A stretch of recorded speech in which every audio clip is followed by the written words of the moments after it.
Stuart Gulliver, the chief executive of HSBC, admitted that his personal financial arrangements led HSBC to suffer reputational damage. During testimony in front of MPs on the Public Accounts Committee, PAC, Mr. Gulliver blamed media innuendo for the damage. He said his banking arrangements, which included a Panamanian shell company, were not set up for tax avoidance. He further insisted he was fit to stay on as head of HSBC. "I would like the chance to finish what I've started," he said, citing his efforts to bring HSBC's compliance procedures into the highest standards of money laundering controls during his 5 years as head of the firm. He defended his personal financial structure, which includes being domiciled in Hong Kong, a Swiss bank account, and a Panamanian shell company he once held for privacy reasons, by saying when the accounts were created, he was a junior employee in Hong Kong. "I pay millions of pounds of tax to the UK tax authority at the top rate each year," he said. Not accountable.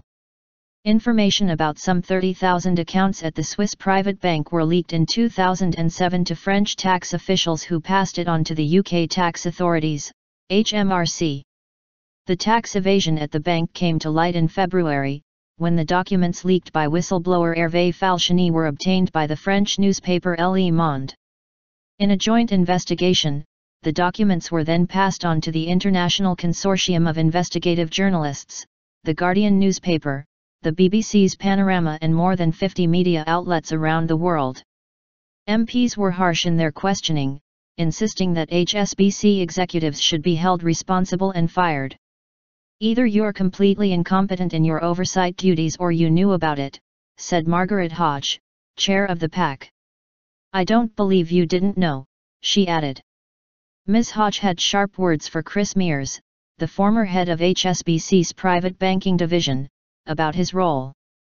Mr. Mears refused to take responsibility for Swiss employees, claiming he did not know what they were up to.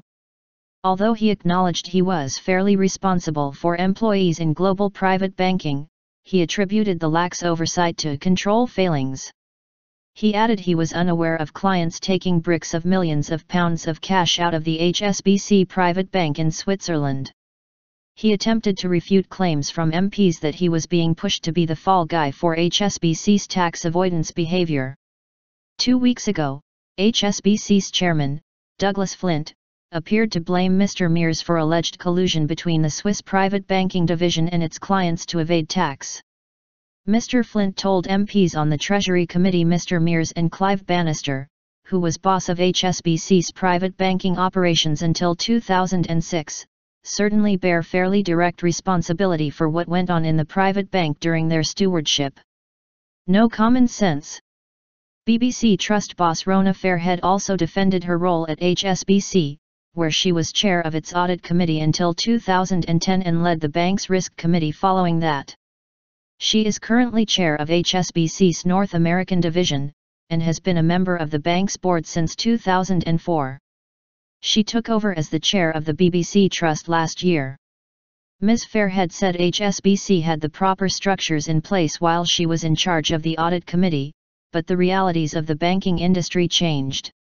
"As we acquired more businesses, it became more complex and there were a huge number of standards on money laundering and tax that we were complying with," she said. "We got to the stage where a 130-year-old, 140-year-old structure was no longer fit for purpose."